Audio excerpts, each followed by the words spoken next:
ኤማሁስ ከኢየሩሳሌም 60 ምዕራፍ ያህል ርቆ የሚገኝ መንደር ነው።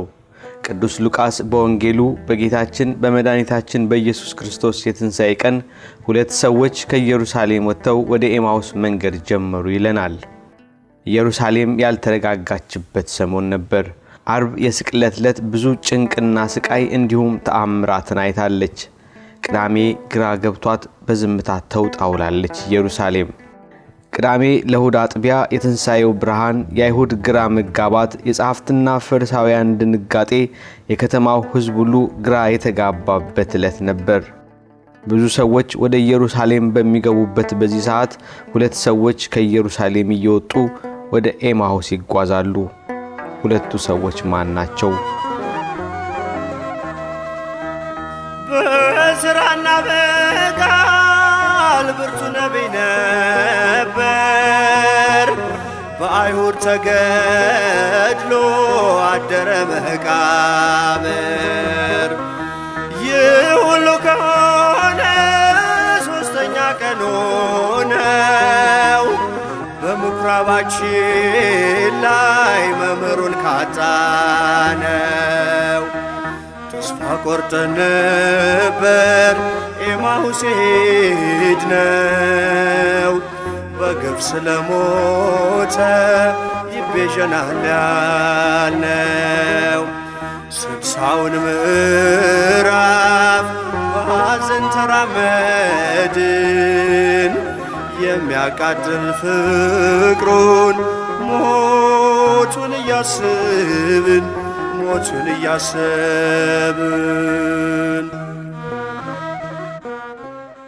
የሉቃስ ወንጌል ምዕራፍ 24 ከቁጥር 13 ጀምሮ እነሆ ከነርሱ ሁለቱ በዚያ ቀን ከኢየሩሳሌም 60 ምዕራፍ ያህል ወደሚርቅ ወደ ኤማሁስ ወደሚባል መንደር ይሄዱ ነበር ይለናል። እኒህ ሁለት ሰዎች ማን ናቸው? ሁለቱ እነማን ናቸው ለሚለው ጸሐፊው ቀለዮጳን ጠቅሶታል። ሁለተኛው ሰው ማን እንደሆነ አልተጠቀሰም። ሁለተኛው ሰው ማን እንደሆነ ያልጠቀሰው ጸሐፊው ራሱ ቅዱስ ሉቃስ እንደሆነ ነው የቤተክርስቲያን መተርጉማን የሚናገሩት። ስለዚህ ከነሱ ሁለቱ ሲል ከ72ቱ አርድእት መካከል ሁለቱ ራሱ ቅዱስ ሉቃስና ቀለዮጳ ከኢየሩሳሌም ወደ ኤማሁስ ጉዞ አደረጉ ነው የሚለውና ሁለቱ የተባሉት እነዚህ ናቸው። ለምን ከኢየሩሳሌም ወጡ? ብዙዎች ወደ ኢየሩሳሌም እየመጡ የሆነውን ለማየት በሚጓጉበት በዚህ ቀን የኒህ ሁለት ሰዎች ከኢየሩሳሌም ወደ ኤማሁስ መሄድ ምንድነው ምስጢሩ? ምንስ ሆነው ነው? ከኢየሩሳሌም ወደ ኤማሁስ መመለስ ለምን አስፈለጋቸው?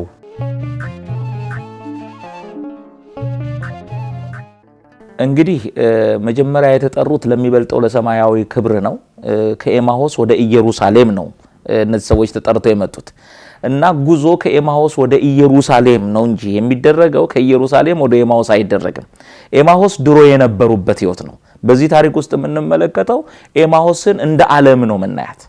ኤማሁስን በቃ ስጋዊ ዓለም ኃጢአት የነገሰበት ከእግዚአብሔር የተለየ አካባቢ እንደሆነ አድርገን ነው የምናስበው።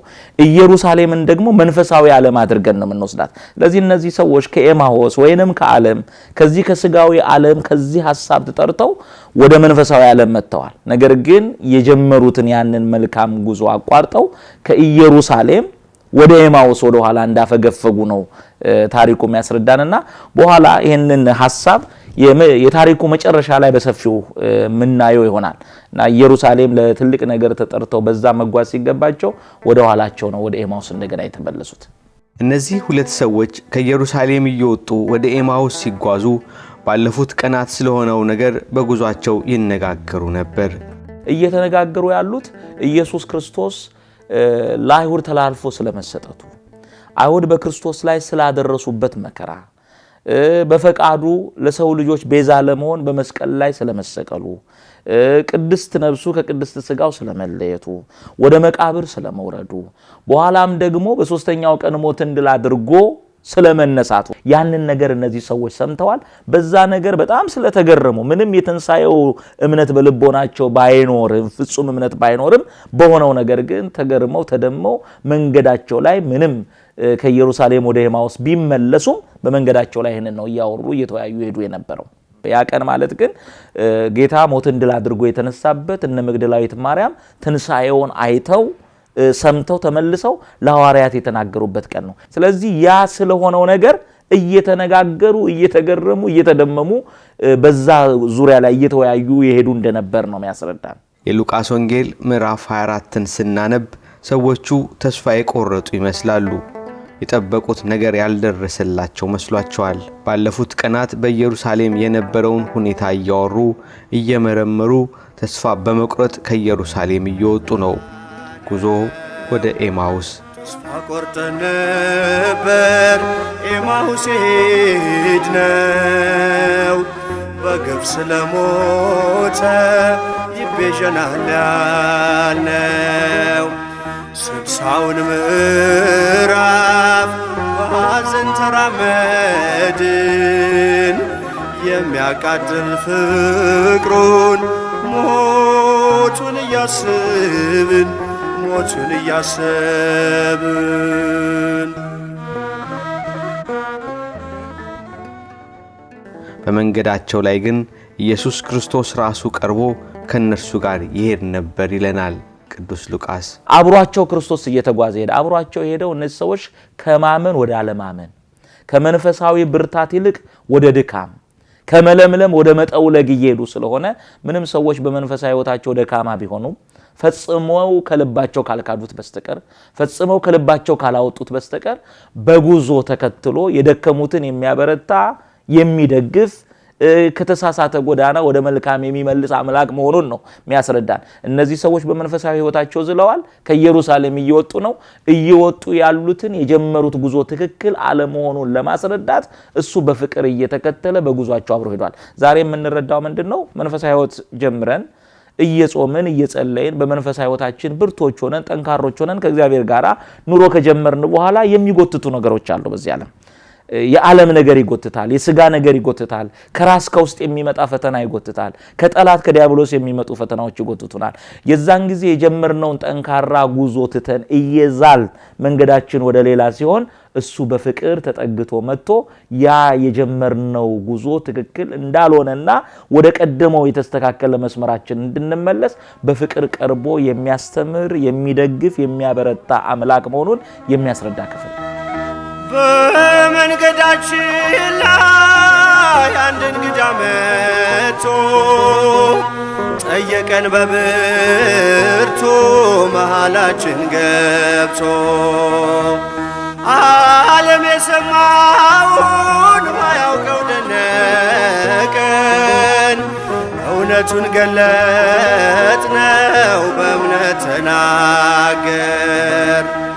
ተስፋ ቆርጠን ነበር ኤማሁስ ሄድነው፣ በግፍ ስለሞተ ይቤዠናል ያልነው።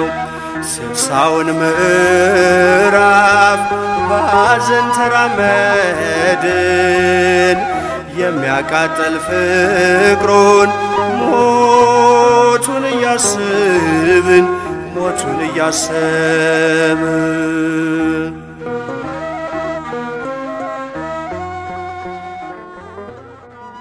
ጌታችን መድኃኒታችን ኢየሱስ ክርስቶስ አብሯቸው መንገደኛ መስሎ እያደመጣቸው ቢሄድም ማንነቱን ግን አልገለጸላቸውም። ቅዱስ ሉቃስ በወንጌሉ እንደነገረን እንዳያውቁት ዓይናቸው ተይዞ ነበር ይላል። ዓይናቸው ተይዞ ነበር ማለት እሱን እንዳያውቁት ማስተዋል ከነሱ ተወስዶ ነበር። ዛሬም በዓለማችን ላይ የሚያስደንቀው ብዙ ሰዎች እኔ ከክርስቶስ ጋር ነኝ ብለው የሚፎክሩ ሰዎች አሉ። በዓለም ላይ እናያለን። እኔ ከኢየሱስ ጋር ነኝ፣ እኔ ከሱ ጋር ነኝ፣ ጌታ ከኔ ጋር ነው ብለው እየፎከሩ እየተናገሩ ግን አብሮኛል የሚሉትን ጌታ አስተውለው የማያዩ ማስተዋል የተወሰደባቸው የሚያነቡት የመጽሐፍ ቅዱስ ቃል የሚናገረውን እንዳያስተውሉ የተወሰደባቸው ዓይናቸው ተያዛለ። ዓይናቸው ተይዞ ነበር ማለት አብሯቸው በመንገድ የሚጓዘው ክርስቶስ መሆኑን አላወቁ። ማስተዋል ከነሱ ተወስዶባቸው ነበር ነው የሚለው። ዛሬም ፈራጁን ጌታ አማላጅ የሚሉ፣ ፈጣሪውን ፍጡር የሚሉ፣ ገዢውን ተገዢ ብለው የሚናገሩ ማስተዋል የተወሰደባቸው መጽሐፍ ቅዱሱን ያነቡታል ግን የማያስተውሉት ማስተዋል የተወሰደባቸው ሰዎች አሉ። ዓይናቸው ተይዞ ነበር ማለት አብሯቸው የሚጓዘው ሊደግፋቸው ሊያበረታቸው ከተሳሳተ መንገዳቸው ሊመልሳቸው የመጣ ጌታ እንደሆነ አልተረዱም፣ አላወቁም ማለት ነው።